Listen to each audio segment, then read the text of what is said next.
না আপনি শেখ হাসিনা থাকলে কইতো যে আপনি লেবু কেন খাবেন, লেবু খাওয়া দরকার নেই, লেবুর ভিতরে আপনি ভীমবার খান, ভীমবারে 100 লেবুর শক্তি আছে, ভীমবারে 100 লেবুর শক্তি আছে। কথা একদম সত্যি, আপা থাকলে কিন্তু ঠিক এই কথাটাই বলতো, লেবু নাকি ভিমবার খান, ভিমবারে 100 লেবুর শক্তি আছে, তাই না? যাই হোক, এই রমজান মাসে আপাকে খুবই মিস করতেছি, মিষ্টি কুমড়া দিয়ে বেগুনি খাওয়ার জন্য। মিস ইউ আপা। মিষ্টি কুমড়া দিয়েও খুব ভালো বেগুনি বানানো যায়।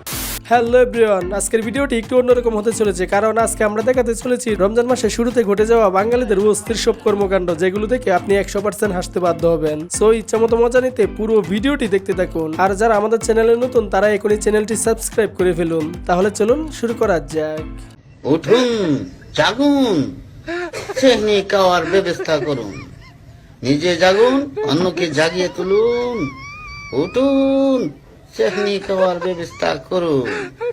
ও মুসলমান ভাই সকল, উঠুন। গাইজ, আমি বুঝি না রমজান মাস আসলে এই প্রাণীগুলা কই থেকে বের হয়, পুরাই কমেডি সার্কাস। যাই হোক, এনারা আছে বলে আমরা রমজান মাসে একটু হালাল বিনোদন পাই, তাই না? হ্যালো, ওরা কেন? হ্যালো, অবস্থাটা দেখছেন, কঠিন প্রতিভা, এমন প্রতিভা রমজান মাস আসলেই দেখা যায়। যাই হোক, রমজান মাসে শয়তান ছুটিতে আছে আর সে সভাপতির দায়িত্ব নিয়েছে, কিচ্ছু করার নাই। আর এই যে আরেকজনকে দেখুন, তারাবির নামাজে সেজদায় গিয়ে ঘুমিয়ে পড়েছে, কি একটা অবস্থা।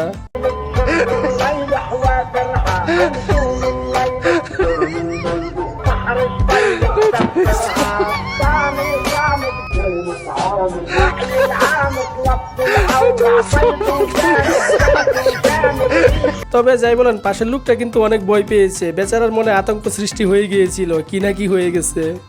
গাইস, প্রত্যেক বছরের রমজান মাস আসলে এই ভিডিওটা ভাইরাল হয়, চাচা সারা জীবনের জন্য ভাইরাল হয়ে গেছে। রমজান মাস আছে যতদিন, চাচাকে কেউ ভুলবে না ততদিন। আর মাত্র 1.5 মিনিট বাকি আছে, খাইলে খাওয়া না খাইলে নাই। আদান দিলাই মু গাড়িয়ার গাড়ি আইন কতবার দেখি আসি।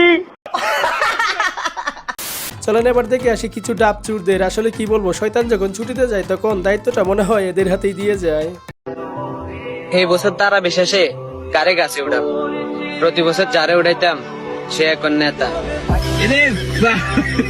অবস্থাটা দেখছেন, তারাবি পরে সেই মিশন শুরু, এরা কোনোদিনও ভালো হবে না।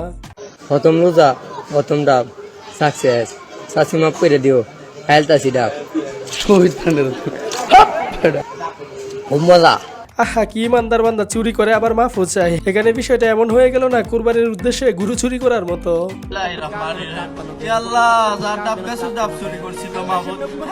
তুমি বড় করে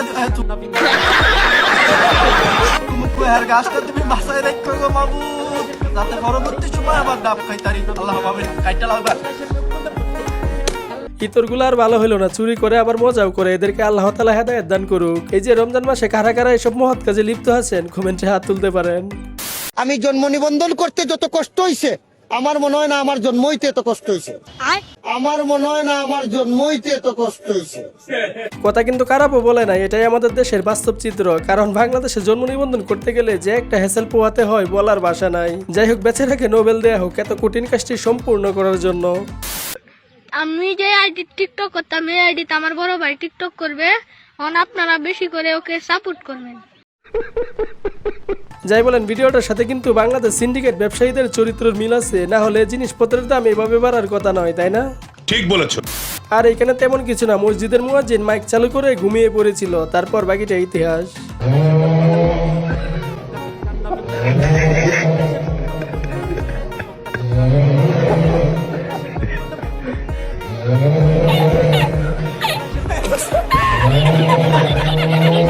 মাইকের আওয়াজ শুনে এলাকার মানুষ পুরাই আতঙ্কে। হুজুর যেভাবে নাক ডেকে ঘুমাচ্ছে, তার নাকের কাছে ট্রাকের ইঞ্জিনও ফেল। গাইজ, আমরা বাঙালিরা একটু বেশি অস্থির, হুজুরের ঠিক টাইমে খাবার না আসায় বেচারা কি কাণ্ড ঘটালো দেখুন। বাঙালি পারে ওরে ভাই। রোজাদার ভাইয়েরা, 2বার ডাক দিছি, 2বার ডাক দিছি, এখনো আমার খাওয়ানোর টিফিন আইছে না, টিফিন আইছে না। আরেকবার ডাক দিব, ডাক দেওয়ার পরে যদি টিফিন না আয়, মাইক দিয়ে আজান দিলেন। আর এদিকে সারা বছর শয়তানি করার পর রোজার 1 মাস ছুটি পেল শয়তান।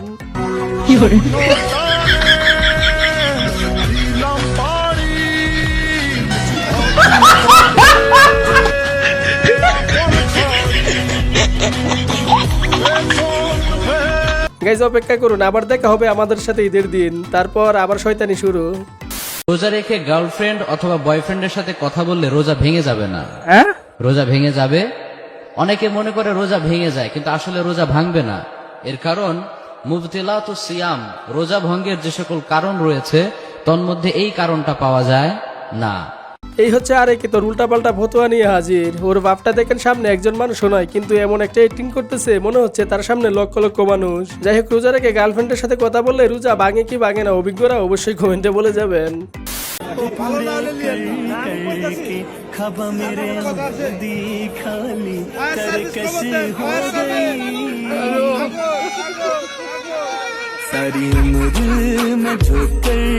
এজন্যই বলে কনফিডেন্স ভালো, কিন্তু ওভার কনফিডেন্স ভালো নয়। বেশি বাপ মারতে গিয়ে শেষে বেকুব বনে গেল। এজন্যই কোনো কাজে এত এক্সাইটেড হওয়া উচিত নয়, না হলে এভাবেই মানিজ্যতার প্লাস্টিক হয়ে যাবে, শেষে কিচ্ছু করার থাকবে না। অন্য কোথাও যদি কমও হয়, জনাব তারেক রহমানের উম্মাহ হিসেবে, জনাব তারেক রহমানের উম্মাহ হিসেবে, জনাব তারেক রহমানের উম্মাহ হিসেবে আমি এখানে আছি। চিন্তা করেন, লীগেরা হাসিনা আপাকে হজরত বানিয়েছিল, আর উনি তো ডাইরেক্ট নবী বানিয়ে ফেলেছেন। তারা সবাই হজরত তারেক রহমানের উম্মা। বাবা যায় এগুলা। আসলে বাংলাদেশে শুধু দল বদলেছে, কিন্তু তেলবাজির সিস্টেম একই আছে, কোনো পরিবর্তন হয় নাই, তাই না? একটা দোয়া আছে, আমি শিখাই দিই। রাব্বি ইন্নি লিমা আনজালতা ইলাইয়া মিন খাইরিল ফাকির। আমার বয়ফ্রেন্ড নাই, আমি একটু হালালে, মানে আমার মনে হয় হারাম ইজ নট মাই টাইপ। আমি এই জন্য এতদিন নিজেকে প্রোটেক্ট করে রাখছি, হেফাজত করছি যে বিয়ে করব। আর এখানে সারাদিন রোজা রেখে ইফতারি করার পর আমার বন্ধুর অবস্থা।